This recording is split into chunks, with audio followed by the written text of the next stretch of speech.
अगला क्वेश्चन कहता है एक अवाष्पशील विलेय पदार्थ मोलर द्रव्यमान 40। मोलर द्रव्यमान 40 का मतलब उसने अणुभार आपको दे दिया। अणुभार विलेय है तो इसको क्या बोलेंगे, स्मॉल एम कितना है 40 कि उस द्रव्यमान की गणना कीजिए। किसके द्रव्यमान की, विलेय के द्रव्यमान की। तो आपको क्या निकालना है, स्मॉल डब्ल्यू। बात क्लियर हुई, स्मॉल डब्ल्यू निकालना है, जिसको 114 ग्राम ऑक्टेन में घोलने पर, तो 114 ग्राम ये क्या हो गया बच्चों, कैपिटल डब्ल्यू। 114 ग्राम ऑक्टेन में घोलने पर उसका वाष्प दाब 80% तक कम हो जाए, 80% तक कम हो जाए। तो देखिए प्रतिशत लिखा है तो इसका मतलब है कि आप मान सकते हैं शुरुआत में कौन होता है, पी नॉट, शुद्ध विलायक पी नॉट कितना 100, ये मान लिया, ठीक है। अब आती है बात पी एस की, या P naught minus P S. तो ध्यान से समझिएगा इस बात को। कहता है ऑक्टेन में घोलने पर, देखिए आपके पास ये ऑक्टेन था,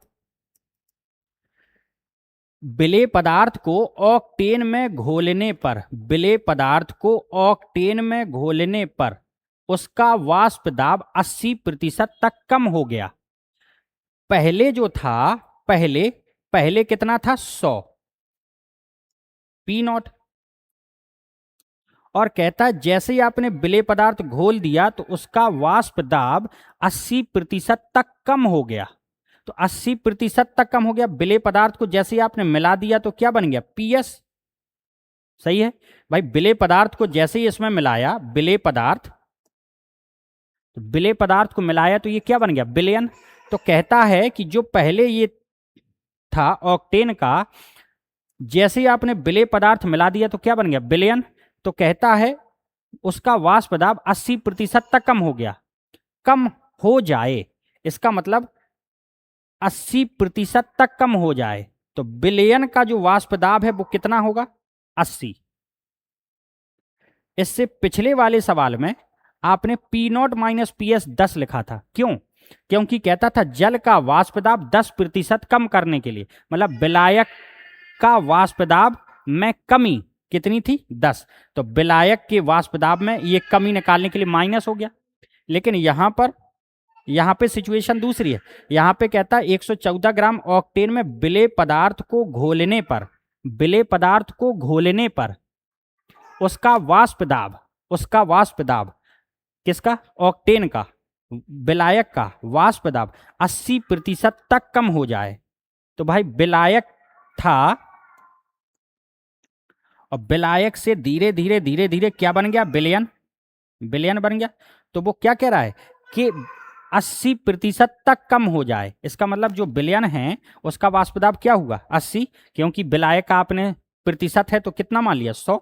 बात समझ में आ गई। तो पीएस कितना है 80।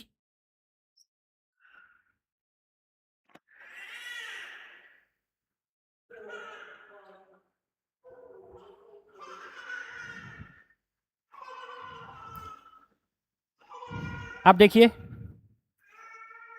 कैपिटल एम ऑक्टेन,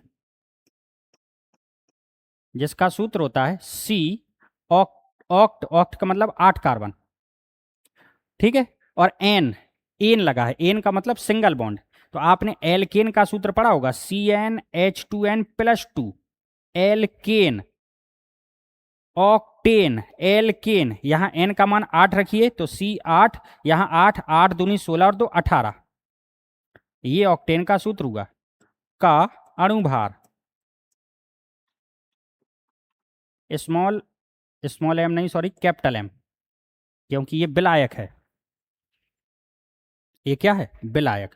तो निकाली कार्बन का परमाणु भार कितना होता है, कार्बन का परमाणु भार 12, 8 कार्बन है तो 12 गुणा 8 प्लस हाइड्रोजन का परमाणु भार कितना होता है 1, 18 हाइड्रोजन है तो 1 गुणा 18, 12 अट्ठे 96 प्लस 18, ये आ गया आपका 114। अब फॉर्मूला लगाइए, पी नॉट माइनस का P S upon P S equal small N upon capital N.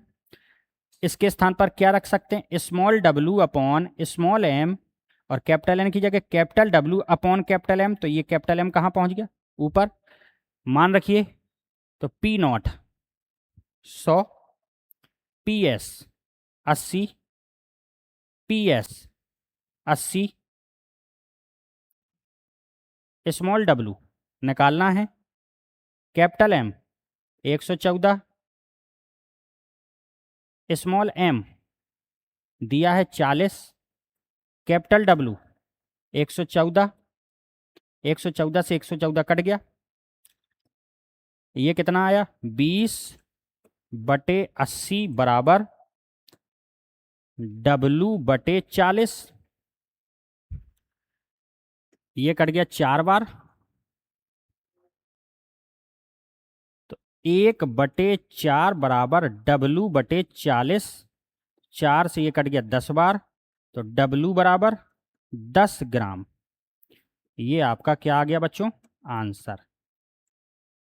तो जो समझने वाली बात थी वो यही थी, कहता है 114 ग्राम ऑक्टेन में घोलने पर, किसको, विलेय को घोलने पर उसका वाष्प दाब 80% तक कम हो जाए। तो प्रतिशत लिखा है तो शुरुआत में तो 100 होगा, मतलब पी नॉट हो गया 100, और कहता है 80% तक कम हो जाए। तो जब किसी पदार्थ को विलायक में मिला देंगे तो क्या बन गया, विलयन। तो कहता है विलयन का वाष्प दाब कितना हो गया 80, और विलयन के वाष्प दाब को किससे लिखते हैं, पी एस से। ठीक।